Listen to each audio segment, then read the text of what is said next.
Hello, GW, and welcome to Colonial Crossfire's Top Headlines. I'm Jessica Nix, and let's dive into what you need to know from this past week. The hearings were on this week for Supreme Court nominee Amy Coney Barrett. After multiple attempts and pleas from the Democrats on the heels of two members of the Judiciary Committee testing positive for COVID-19, Judge Barrett underwent 4 days of hearings in front of 22 Judiciary Committee members. The Democrats tried to paint her as a judge wanting to strike down the Affordable Care Act and asked her questions about loyalty towards President Trump in the event the election becomes disputed and must be solved in the Supreme Court. Barrett gave little policy positions and instead relied on her legal approach as an originalist, which is interpreting the law as it was written rather than using the law to shape policy. Republicans praised her conservative values, family life, and her religious values. Barrett's confirmation vote is on track and scheduled for October 22nd, setting up a floor vote before November 3rd. This past week, the Cook Political Report has revised its ratings, determining the likely outcomes of 3 Senate races, all of which include Republican incumbents. The new ratings reveal that Democrats have an increased likelihood in flipping the Senate in typically Republican-held states of Georgia, Alaska, and Texas. Georgia is determined to change from lean Republican to a toss-up, while Alaska and Texas have shifted from likely Republican to lean Republican status. These developments, as well as a general decrease in GOP polling numbers, are thought to be the result of President Trump's previous presidential debate, as well as his contraction of the coronavirus. This shift in ratings comes at a crucial time, a mere 3 weeks before Election Day. And if the Democrats can claim these seats, it would mean a transition of majority power within the Senate. The coronavirus pandemic has changed how we live our lives, and it has obviously changed how candidates are competing for votes. Our correspondent, Emmanuelle Dyer Melhado, will take us on a deep dive of how the presidential candidates are changing their campaign format to be more 2020 appropriate. Thank you, Jessica, for the warm welcome. The presidential election is less than a month away, with many Americans considering this as the most important election in U.S. history. Let's look at the road that will either take Joe Biden back to the West Wing or keep Donald Trump as its eminence. If anything is certain, it's that the COVID-19 pandemic forced both candidates to alter their campaign strategies. NPR pronounces that in-person campaign events, door knocking, fundraising, and remote work are the categories that have seen the most change.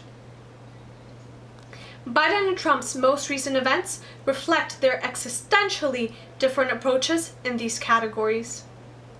On October 13th, Biden traveled to Pembroke Pines, a senior living facility where, according to CBS Miami, the crowd was only 10 people. On the other hand, The Intercept reports that more than 1,000 people were present in Trump's Iowa rally on October 14th. Fundraising tactics have inevitably diverged between the two candidates. Biden has easily adjusted to the virtual platform and has launched a myriad of events throughout the past months with recognizable faces such as the Hamilton cast, Hillary Clinton, Tom Hanks, and former ambassador to the UN, Samantha Power.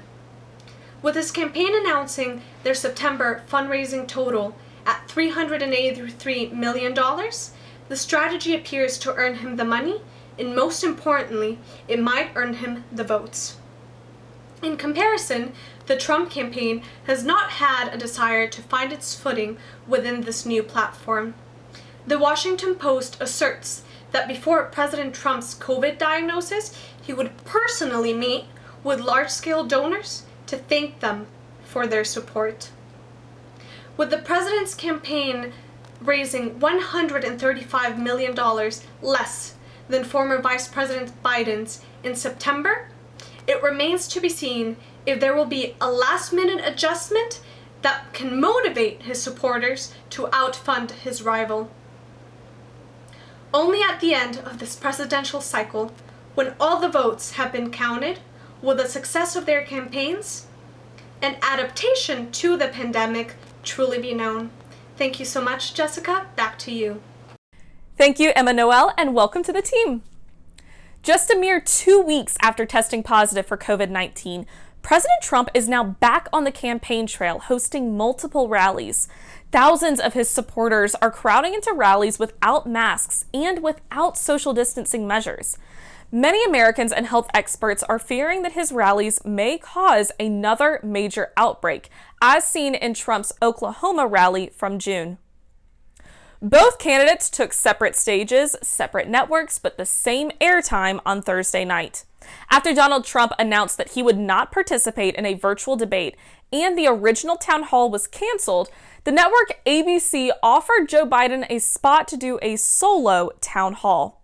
After that announcement, NBC said they would also offer a slot to Donald Trump at the same time as Biden's town hall, inciting a ratings duel between the networks.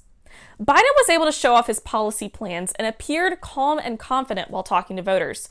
NBC's moderator Savannah Guthrie held Trump's feet to the fire. Trump gave many misleading statements, and Guthrie notably called out the president for claiming he did not understand the conspiracy group QAnon when he has retweeted theories about this group many times. That's all for this week. Stay tuned next time for more top headlines.